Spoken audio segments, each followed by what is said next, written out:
Hello, everybody. Welcome to Tea with Sam and HG. And we're here again to talk about various topics, allowing you to understand more about the perspective that comes from an empath, Sam, and the perspective that comes from a narcissistic psychopath, me. And Sam joins me today. She's out and about, so different background, and she has her tea. What tea are you drinking, Sam? Good old-fashioned builders. Jolly good. Well, I've gone for a cup of Lancashire tea on this occasion, which, as I understand, is your home county, the Red Rose. So I have that to hand. Now, we're going to talk about issues of the supernatural and spirituality today to see where that takes us to in terms of, do we have similar views upon it or differing ones? What are the experiences there? So let's talk, first of all, Sam, about the supernatural. And I suppose let's open with a fairly standard question in relation to that. Do you believe in ghosts? No, not in the sort of typical sense of like, woo.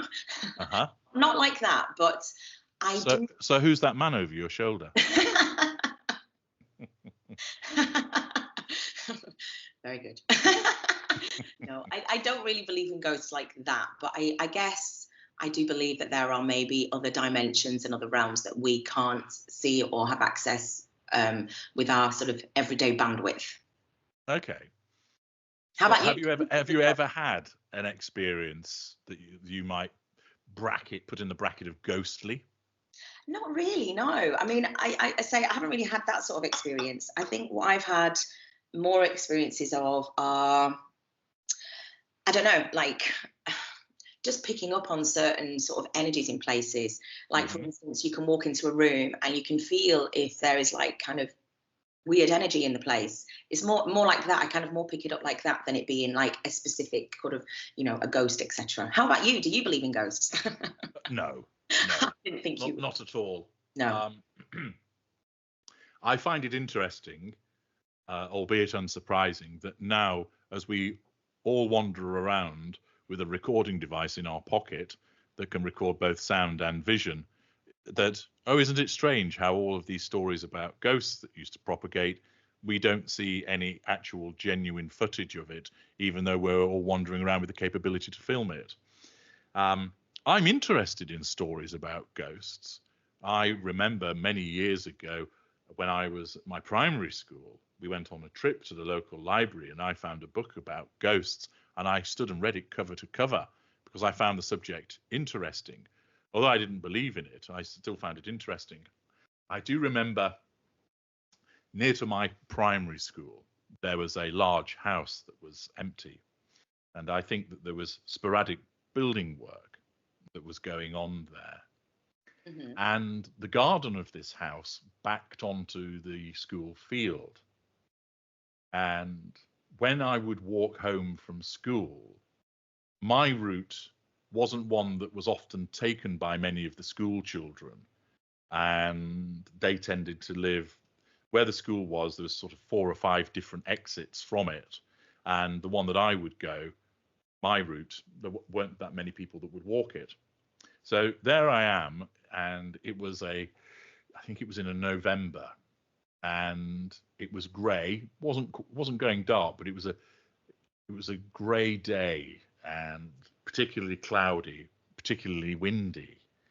And I'm walking along this road on my own, and it's opposite a field, and so there's just a row of quite large houses. It's quite a well-to-do area.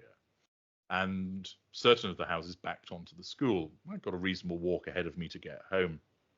And as I'm walking along this road, I see one of my school friends. He was in the year below me, called Michael. And he stood at the entrance to this house, which had this reputation for being haunted. And this was the empty house where the building work was going on. And that, some of the older children would say that they would see a face at the window and all this type of thing. So these stories would permeate around the school about it being haunted. And there I see Michael with a disconcerted look on his face. So I understood that meant that there was something wrong. So I said to him, and now he didn't live this part of the town, so this was off his usual route. So I asked him, what are you doing here? He said, HG, my football went into the garden of the haunted house at break time, and I've come round to get it now, but I'm scared to go in. So I said, well, what are you scared of? And he said, well, there's ghosts in here. And I laughed, and I said, there's nothing in here. It's just an empty house.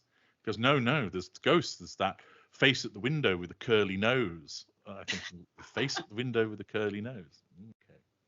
So I said, would you like me to get the ball for you? And he said, would you? And I went, yes. I wasn't frightened. So I remember I walked along and he followed me. And I said, if we both go in the garden, we'll find it sooner because the garden was overgrown. And he said, oh, no. He said, I'll just stand here by the gate. So there was a gate open leading into the back garden. But I said, suit yourself. So off I went into this quite large garden, searching amongst the long grass for this ball. And I looked back at him stood by the gateway, and I could see he was shaking with fear because of these rumors about this haunted house. And the wind is blowing, and as I said, it was grey, and I could see him looking around furtively. And I found the ball. I said, I found it.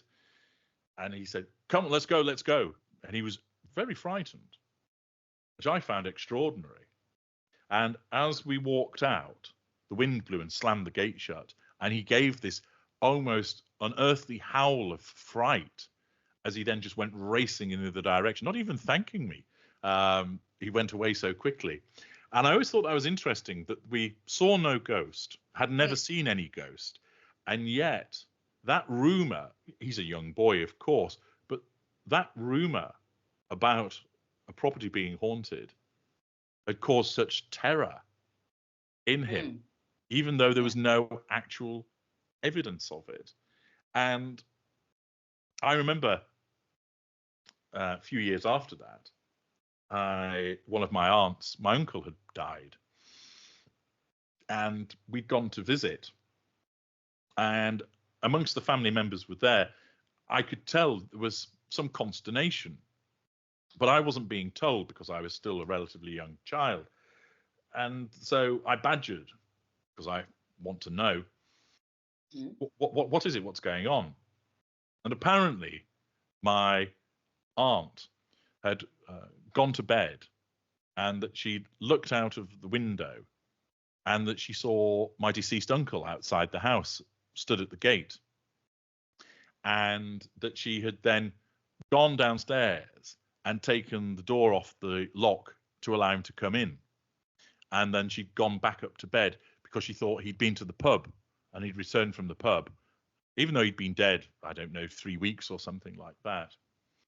And she said that in the morning when she came down, his boots were by the door, but he was nowhere to be found. Anyway, this was the tale that was said. Oh, that's kind of spooky, isn't it? It's a load of fucking nonsense. The old bat was quite clearly either she'd been on the gin again, or more likely it was something whereby maybe because she was still grieving, it caused her to think in a different way. So I think there was no evidence. It was just her say so. And she probably moved the boots there herself, or they'd always been there. But she said it with complete conviction. But I wasn't having any of it. I remember I got told off because I spoke my mind about it by saying, no, she didn't. That's not true. That didn't happen. She's just imagined it. And of course, other members of the family, you can't say that. And I said, well, I can. I'm allowed my view. But then I got ushered out of the room. And there was this weird superstition amongst members of my family. And it's quite interesting because, as you know, there are various narcissists in my family. Yeah. And there was this family story about how a relative, whereby if a picture of you falls off the wall with no explanation, apparently it's a portent of your death. Yeah, apparently that's what happens. And in our family, lo and behold, apparently a picture fell off the wall, and the next day that person dropped down dead. And therefore, this belief, this sort of supernatural power would somehow cause you to die if your picture fell off the wall. So I thought, okay, well, let's put that to the test then. So what I decided to do was, when nobody was around, I snipped I snipped the wires holding up a picture of my mother to weaken it, to see if that falls off the wall, she'll drop dead, because I'd be quite content for her to die. And oddly enough, it did fall down after the weight of the picture and gravity did its job on the weakened wire. But lo and behold, she continued to live for years after. So that put that supernatural bunkum to bed as well. So you can understand my skepticism in relation to it. So, I can understand it. I suppose for me, like when it's kind of that sort of, those kind of superstitions and that sort of thing, I don't sort of really prescribe to that sort of supernatural beliefs. But it's just very interesting to hear how beliefs are so powerful that we can, you know, experience all the fear that goes with them, whether they're true or not. Our beliefs are often kind of creating the reality for us, whether we are conscious of that or not. For me, I feel more like I can sort of pick up on more energies of kind of situations, rather than like seeing a specific ghost, as it were. For instance, when I've just moved into a place in Wales, and it's quite an old building, and you know, it's probably like a few hundred years old. And a few people have said to me, like, are you not scared living there?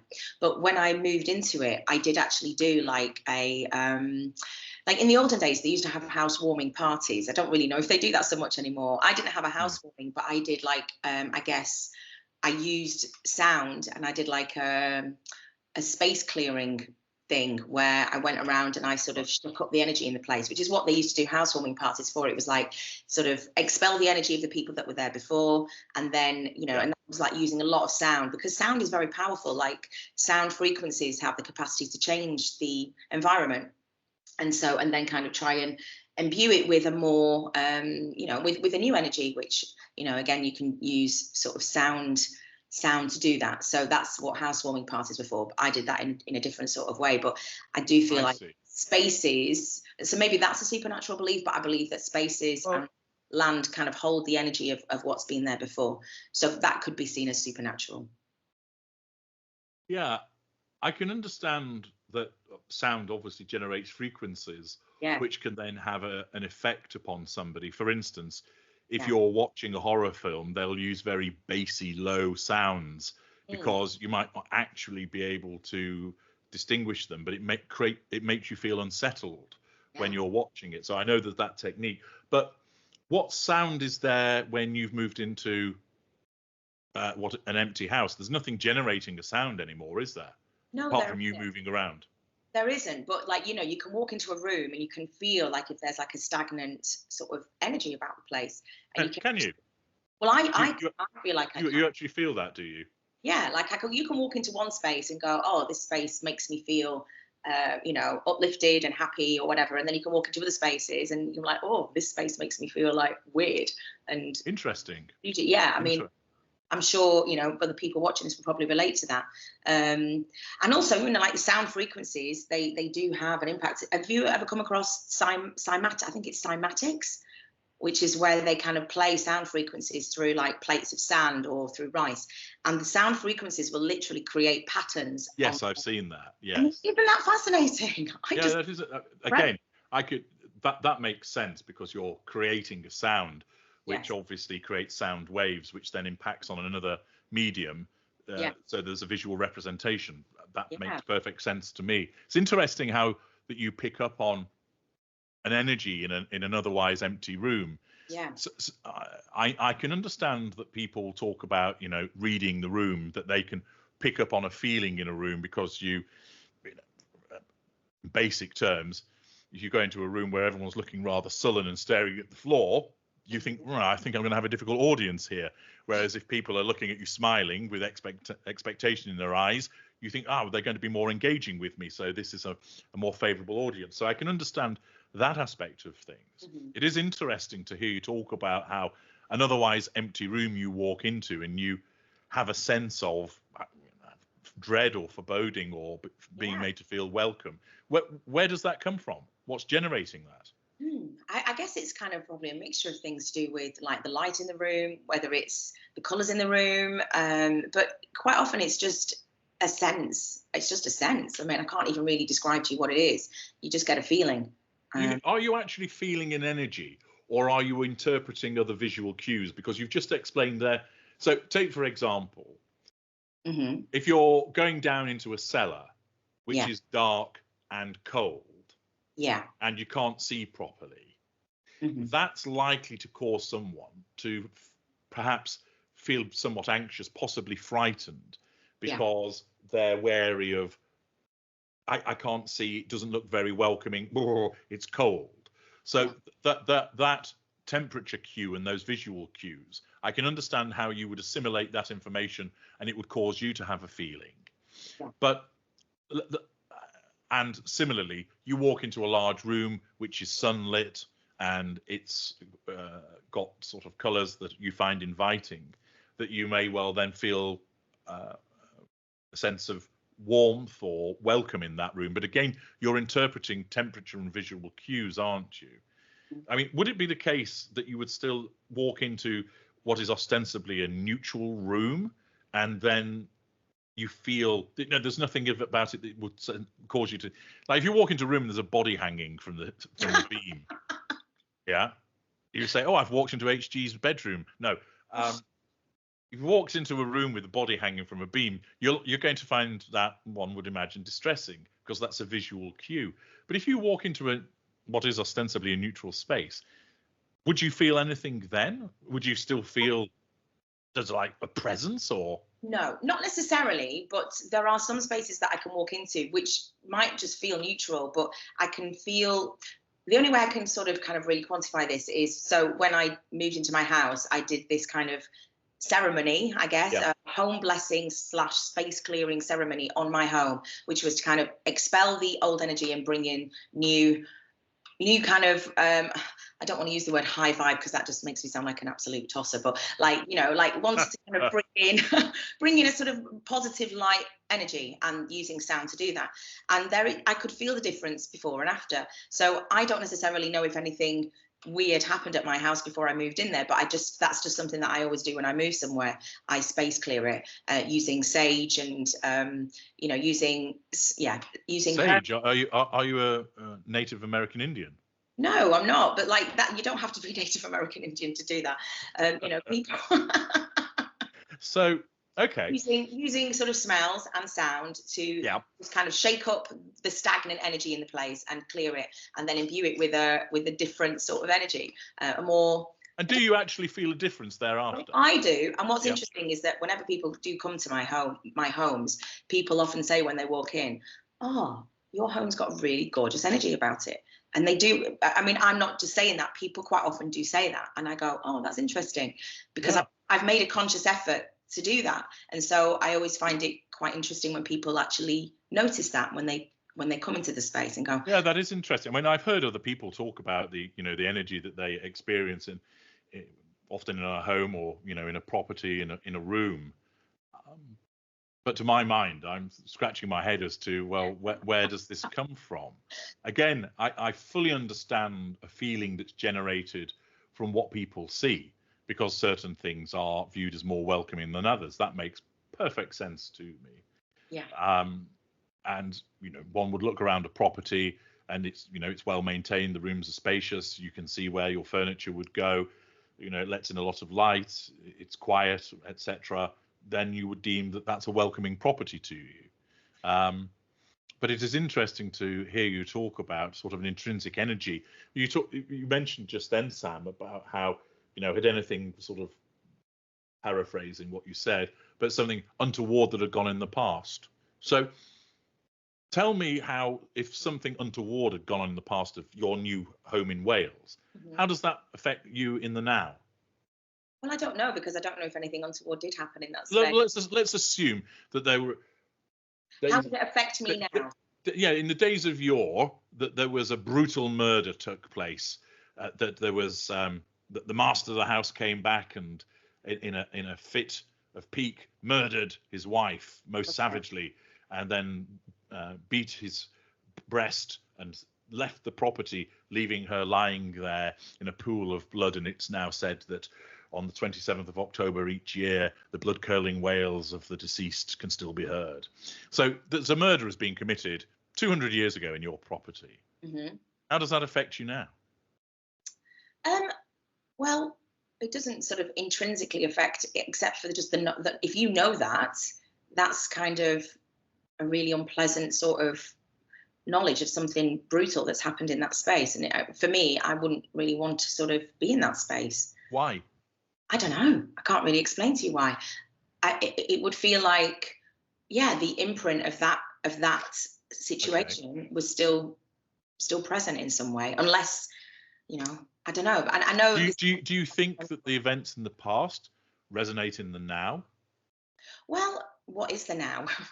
That's what I mean. Like, if we want to get into kind of like, I don't know. I feel like certain places do hold energies from things that have happened before. Like, for instance, you could go to like the battlefields of the Somme, and people feel like they can sort of, and whether it's the belief or the knowledge that they know that happened there, or whether you can just sense that something pretty, you know, huge has happened there, then I feel like places do hold the imprint of things that have gone before.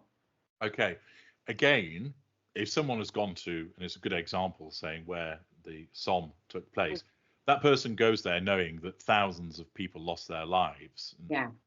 Massive loss of life that took place in a short period of time in intense circumstances that young men knew that there's a very good chance that they weren't going to see the day out, and it proved to be the case.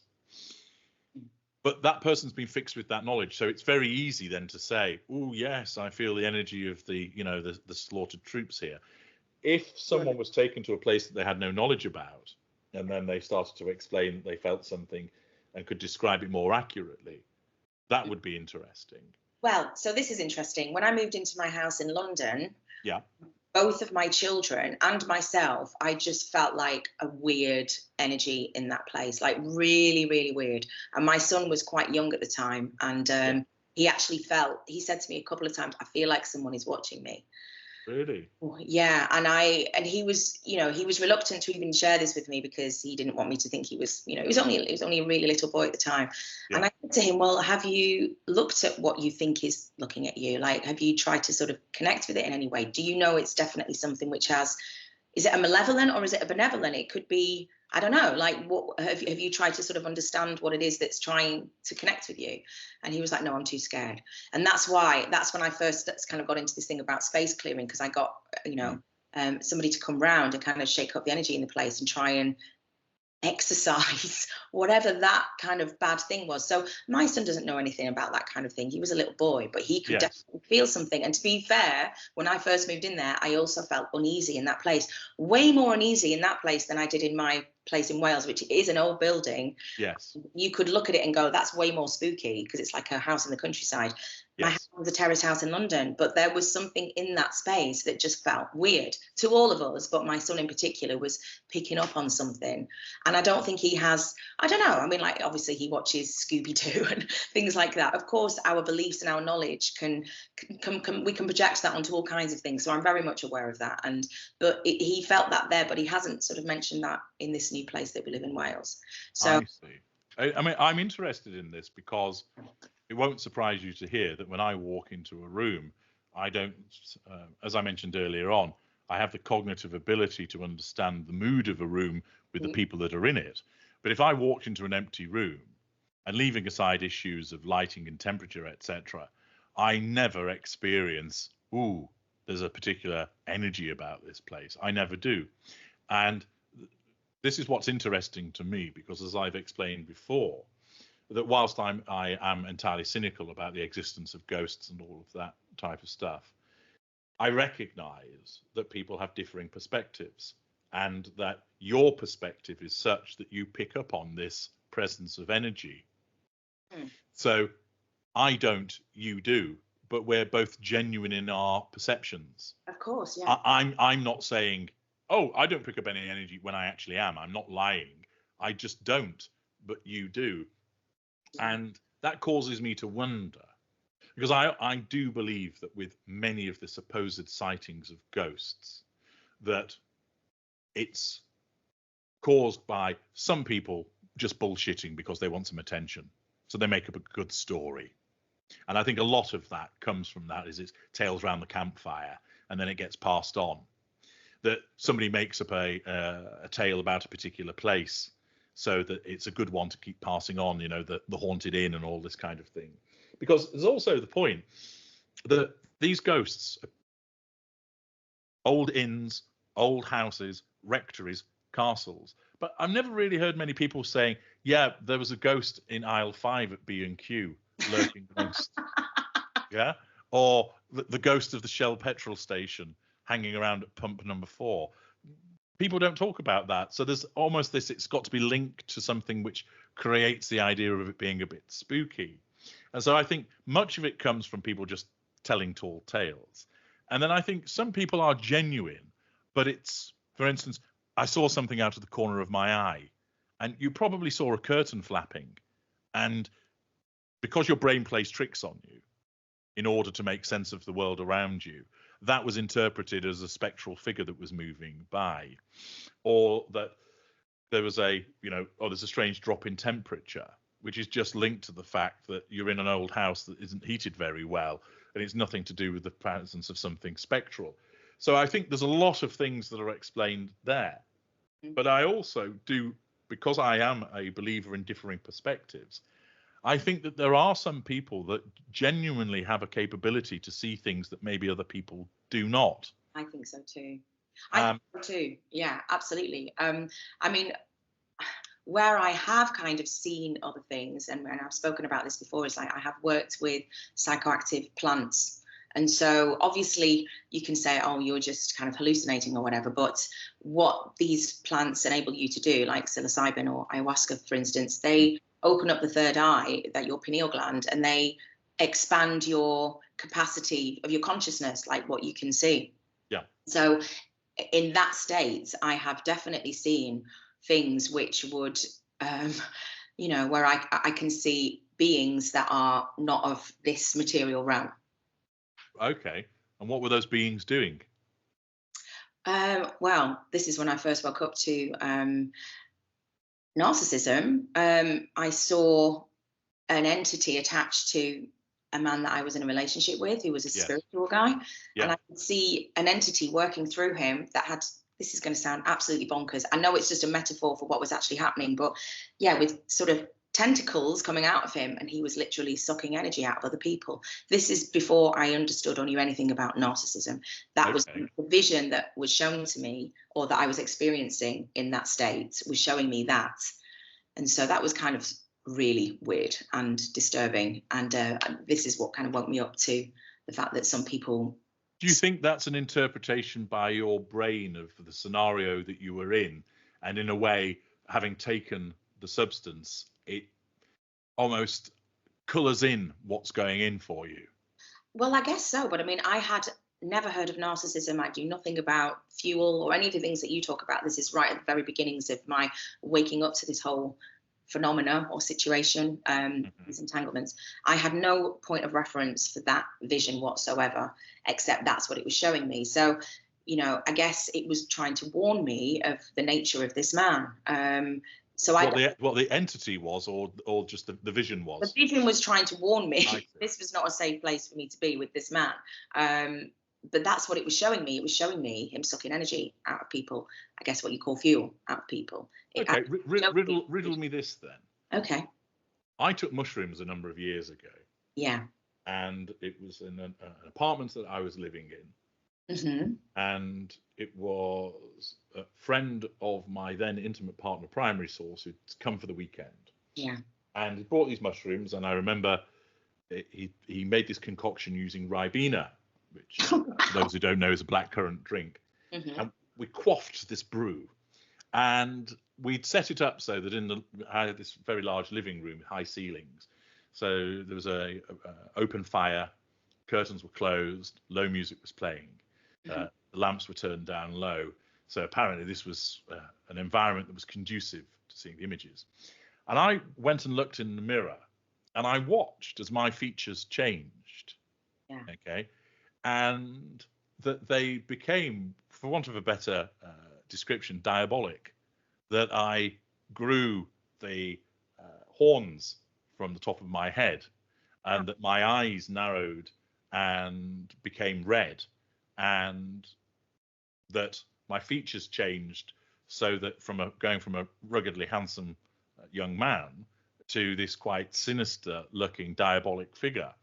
And I certainly wasn't frightened, because I don't do fear. It was intriguing to watch it, because it was, remember, do you remember the Michael Jackson video, Black or White, and the people were morphing into different people? It was quite groundbreaking. It was like it wasn't a sudden change, it was a slow morphing. Now, I realized that this was obviously an hallucination that was a product of the mushrooms, but I didn't read anything into it by thinking, oh, is this showing my, for instance, true self or such like? It was just what happened. Now, I'm sure there'd be some people that would have a field day in interpreting that for me. And then as I looked away, the image then dissipated, and I looked at the fire, and the fire then took on the shape of, it was like a woman dancing, and the flames grew arms, and a face appeared, and it was quite a beautiful image that was there. Again, it's just hallucination. So I fully recognize that what we perceive as around us is subjected to being altered, and chemicals will do that. But I don't think that it necessarily means anything of itself. But obviously we're in disagreement there. For you, it did mean something. Well, it was kind of alerting me. I mean, that wasn't the only instance. That's just one instance where it was showing me the nature of this person. And I've had other experiences as well, where I feel like through vision, and this is how these kind of psychoactive plants work, they don't really communicate with you in language, although, you know, that is part of it as well, but it's more visual representations of things that, you know, need to be drawn to your attention. So I just felt like it was warning me, there's something not quite right here, and you know, obviously started to take note of these things. But I do feel like these kind of psychoactive plants do have some kind of, are they allowing you to tap into a higher consciousness within yourself? Or are they actually, do they have their own consciousness? I mean, some people would say that these plants have their own consciousness. And that's where you've anticipated my next question. Go on. Yeah, which is, do you think that was you telling you about this man? Or was it some alternative, for want of a better description, entity or force that was telling you? This, I can't answer that question. I don't know. Part of me thinks that there is an intelligence within these plants that can communicate with us, and then another part of me that goes, it's just allowing you to access your own intuition, inner tuition, like your own inner knowing about something that you might be in a blind spot that you might not be able to access in everyday sort of. So it's just, you know, it's opening up your own bandwidth for what you can perceive and take in. So both of those things could be true, and I don't know which one is true. I don't know. So you think that there's a possibility? Yeah, absolutely. That the plant has its own intelligence. Well, okay, so I think what I think about consciousness in general is that there is a universal, perhaps the universe isn't even big enough, a cosmic intelligence, a consciousness, which we are all expressions of. Okay. And we're all actually part of the same consciousness. So interesting. That's kind of, I guess, what my spiritual belief is.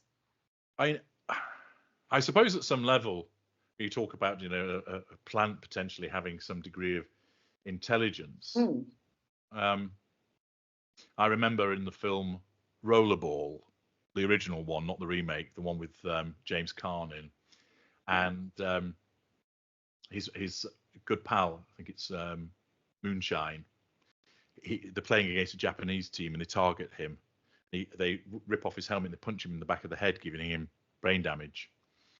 And so James Caan's character rather, is called Jonathan, goes to visit him in hospital, and he says, you know, is he alive? He says, yeah, he's alive. He said, but, you know, he's like in a permanent vegetative state, and you know, he's just like a vegetable. And he says, well, a vegetable has some form of intelligence, doesn't it? It knows which way to sort of move to grow towards the sun. So he'd imbued that with a degree of intelligence, but you're interpreting it more as this sort of cosmic entity that expresses itself through everybody. Yes, I mean, if you look at sort of like the way that mushrooms, for example, they are the fruits of mycelium, which grows underneath a lot of ground on the planet Earth, and it's like the intelligence of the mycelium is like off the scale. You know, they can communicate over vast distances. You know, it's looking after all the plants. It knows how it's communicating. It's like the internet underneath the ground, or the web beneath the ground, and it's communicating between all these different plants. And it knows that this plant needs more nitrogen, so it will take it from another source and it will bring it over that one. You know, like there is incredible intelligence in nature that you know we can't even. Well, I speak for myself, can't even begin to understand how all of this works. And there is a force that is driving, as you say, things to keep themselves going. And so where does that come from? Like this, I'm kind of rather fascinated by that. And I think my belief is that we are all connected to the same cosmic intelligence, which is, you know, if we choose to tap into it, we can learn things or get downloads or information about ourselves, but more about kind of like the bigger picture of what's happening in our universe, in our cosmos. Okay. How do you tap into it? I guess there's very different ways that people or one could do that. You could do it through just sitting and thinking about it. Meditation, breath work, yoga, psychoactive plant medicines, sitting in the sea. I don't know, like just going out into nature and just being with it. I don't know. Different things will happen for different people. There's this brilliant, I was watching this film actually on YouTube with this woman called, I think her name is Jill Bolt, and she was a neurobrain scientist, and she had a stroke and she witnessed herself losing, I think it was the left part of her brain or the right side of her brain, which is the kind of logic and the one that kind of makes sense of everything, and it completely switched off, but it was kind of switching on and off, and she was observing herself have this experience where she was kind of connecting into the universal consciousness, as it were. And it's just fascinating to hear. Like, I don't know, there's just so much that we know that we only use, 5% of our brain capacity. So what's happening with the other bit of it? You know? Yeah. Oh, it's interesting to hear these different perspectives about it. As I've never felt, or whilst I recognise that a chemical impacts upon my perceptions, and I can understand that because that's what we are, a bundle of chemicals, alter the composition, that different outcomes are going to occur from that. So that makes sense to me. Is that science? Is this, again, I respect your perspective about this cosmic intelligence. It's not something you'd be surprised to hear that I share. Won't surprise you that. But I understand that you have that differing perspective. You see, I've often had people attempt to sort of plug me in the way that you sort of talk about, and nothing happens for me. So I've done meditation, and I after a while, I'm bored. I don't feel a sort of sense of inner peace or, you know, a sense of clearing my mind. And I know it's not about just sitting and thinking about nothing, because that's actually nigh on impossible to do, to think about nothing. You're thinking about something. But I know there are different things that you can do in the breath work that's associated with it. But as part of my psychopathy, it's not that I go around with a racing heart anyway. So, but whenever I've engaged in those practices, it just does absolutely nothing for me. So I'd be interested to hear your view. It's in the same way that the supernatural science, I accept; the supernatural, I don't. I recognize people have different perspectives, so I put it down to that. But I don't see it doesn't work for me, and I'm wondering why is it that? Is it simply that the way that my brain has been wired is that I don't have, I have the insights into myself, into narcissism and psychopathy to such a great degree that it enables me to tell people about that. That's why I'm the ultra, that I've sort of been granted this self-awareness. So my brain's been wired differently in that way. But when it comes to things like cosmic intelligence and seeing ghosts and feeling an energy in the room, that just doesn't happen for me. And I presume that's as a consequence of my brain is wired not to process those things. Would you agree with that? Yeah, I would say that would make sense, wouldn't it? I'm curious as to, you know, I guess we have like different, for want of a better word, like operating systems. Yes. Haven't we? And so yeah, I think that's right. And that's why I always find it interesting to understand the empathic view of certain events. yeah. Much of which, I might make a noise when I hear it, because my usual contemptuous, scornful stare. But nevertheless, I do recognize a value in hearing people talk about that. Yeah. Because I need to understand. Yes. I don't necessarily need to accept it as viable or likely, but I want to understand why it is. So that's, for instance, today, why I wanted to hear what your views were about supernatural occurrences. Because I do know that various empathic people are strong believers in the supernatural.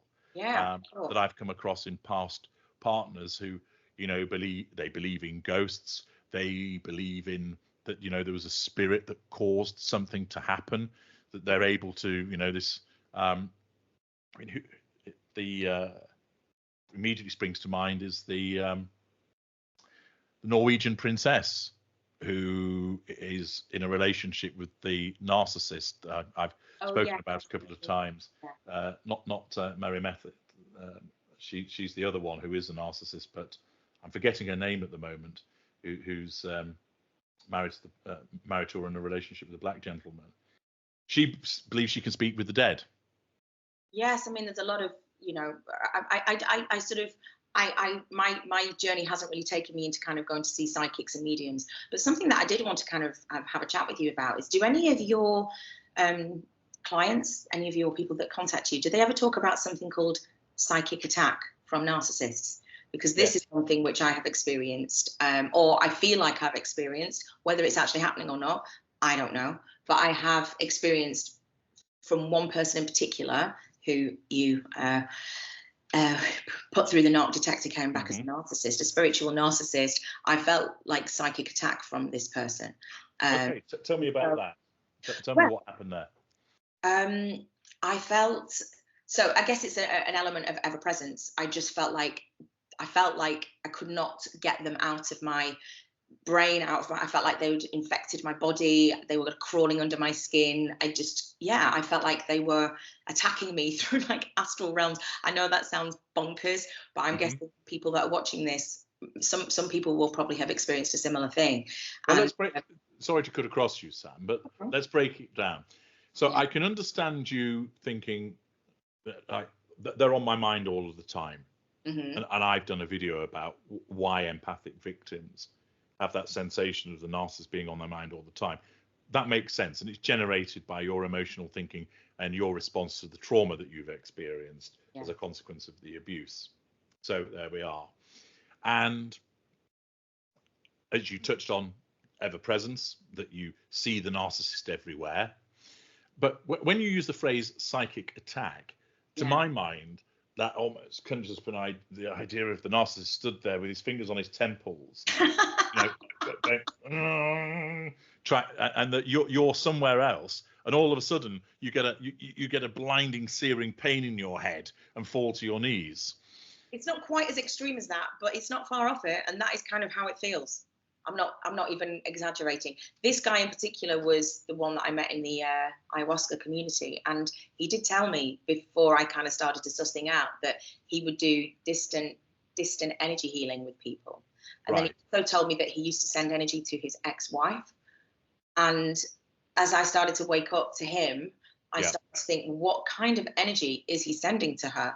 And then later, so maybe he's already planted that seed in my head that is a possibility. And at the time, I was very much wrapped up in that kind of thing. And so, but the thing is, I kind of didn't even believe that kind of thing could be. I'm also quite a skeptical person, believe it or not. Okay. I have a very, skepticism within me, and so, at the end of this relationship with him, this particular guy, I did feel like, I'd had curses put on me and black magic and all kinds of things. Like, it was particularly, out of all my experiences with tell me about feeling that you had a curse put on you. How does that manifest?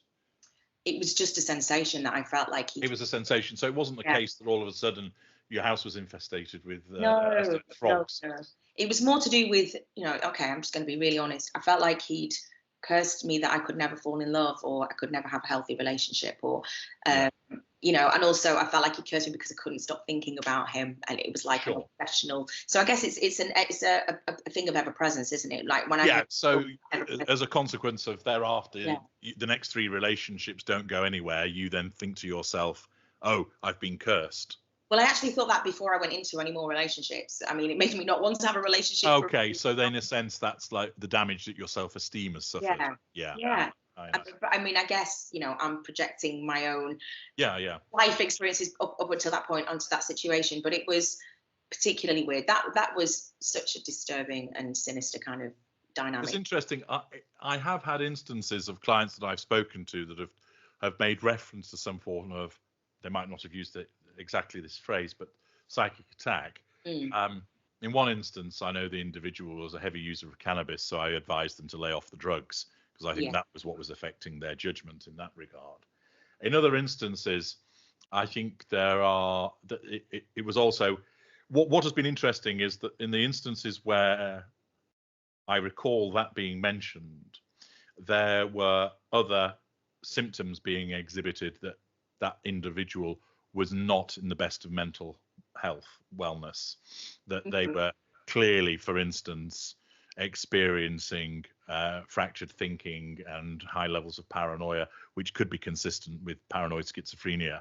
And this idea of being under psychic attack was linked to that rather than anything to do with the narcissist having the ability to do so. I can tell you now that I do not have the capability to launch any form of psychic attack upon somebody. I've never tried. I do not believe that I have such a power. There are other manipulations that I would use. I don't have. I have the ability to pick up on what people are saying and doing very quickly, which you might think is almost like some kind of superpower. But that's just as a consequence of I naturally take in a lot of information very quickly. I've also been trained to do that as well. So it's a natural process that just happens very quickly, but seems like a form of intuition at times. I guess so. I mean, I do feel like, I don't know, that there is the potential if somebody is sitting and thinking very negatively about somebody in a different space, that on some level that can be felt by another person. I do think that. I do feel that. Yeah. So whether this person was actively sending me juju energy or whether, I think in that situation, I was going into an event and this particular narcissist messaged me to say, I hope you have a lovely time. Yes. And then I spent the whole time having a horrendous time and feeling like I was being psychically attacked by him. I don't know, you know, whether that was part of manipulation of me, but it felt very real in the moment. And, you know, I had to do a lot of stuff to kind of expel this man's energy out of my being. So I don't know if any of you. I mean, it is a common theme amongst empathic people, the concept of energy. As you know, I've spoken about the contagion empath and the energy that's related there, the ability to sense energy surrounding a person, that they take on the energy from other people, that they need to cleanse themselves of that energy, that in some instances experience the energy of places. So it's something that is a familiar thread. And again, whilst it's not something I experience, the regularity with which it's mentioned, that I recognize that it's clearly a perception that's relevant to those individuals. And Can I ask you a question? So when you are extracting fuel or when you are receiving fuel, I mean, I guess that is something which is not tangible, like we can't see that. How does that work from your perspective?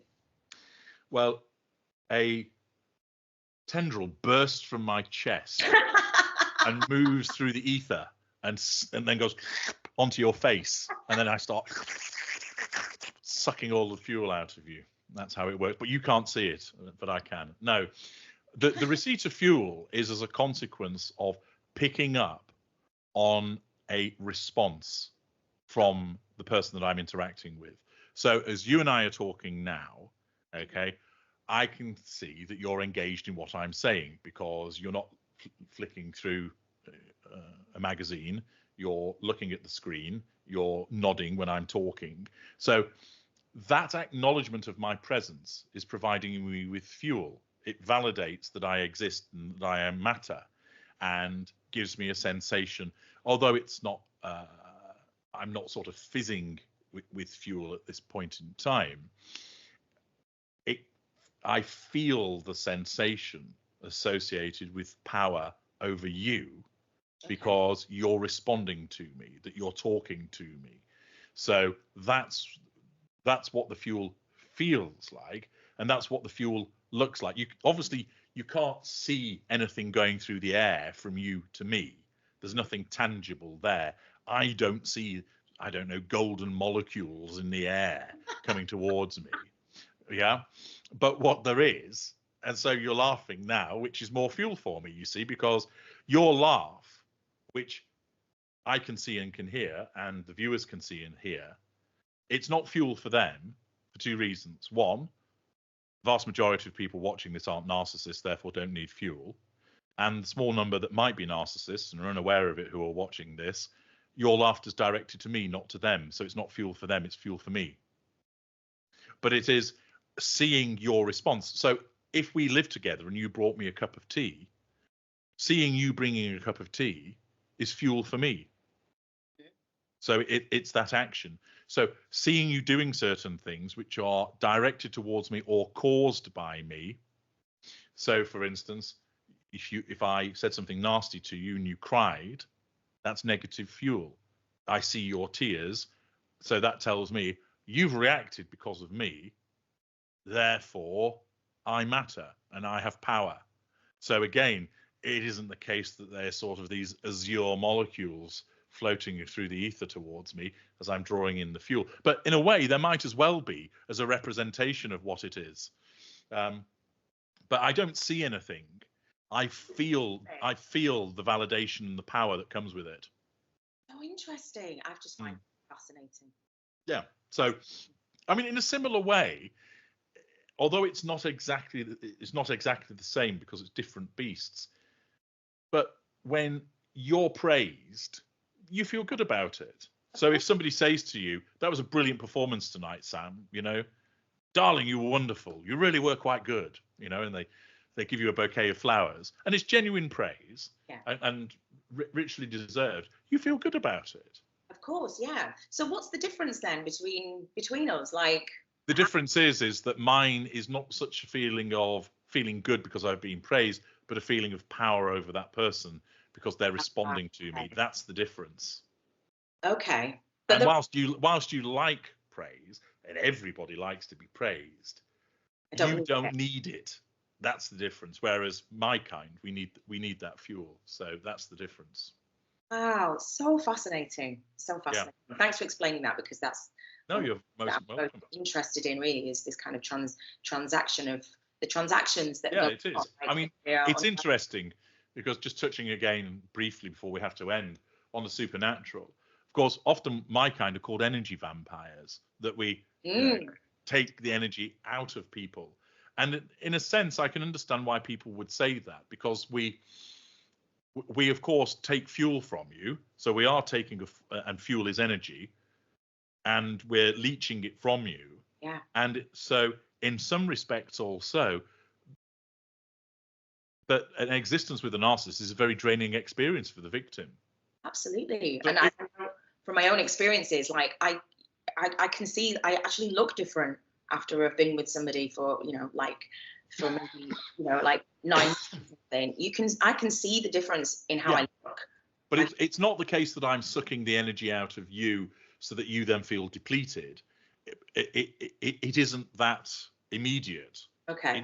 It's simply the effects of the abuses that are meted out on a person makes them feel drained.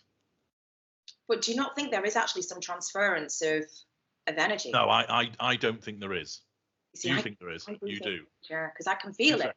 Yeah. And I remember at the end of a fairly short relationship with a guy who the knock detector was an upper lesser type A, and as we separated, he said to me, "You have revitalized me." Yes. You've revitalized me. We ended on quite good terms, actually. Okay. But yeah, he let me go, as it were. But I remember him saying to me, yeah, this relationship has revitalized me. It's given me my va-va-voom back. And then he went off to, go off and do his thing. But like, it was interesting. I felt completely drained, and he looked so much better afterwards. I looked awful and he looked amazing. Well, that is pretty common as a consequence of the dynamic between narcissist and victim. Absolutely. We walk away looking radiant, and you're left in the dust, absolutely shattered. Absolute shambles. Yeah. Well, Madam Time has outstrode us. Thank you very much for your observations there, Sam. It was very interesting. We didn't really get onto spirituality. We'll have to save that for another occasion. We'll do that on the next occasion. But thank you, Sam. Pleasure as always. My pleasure. Thanks, HG. Very interesting.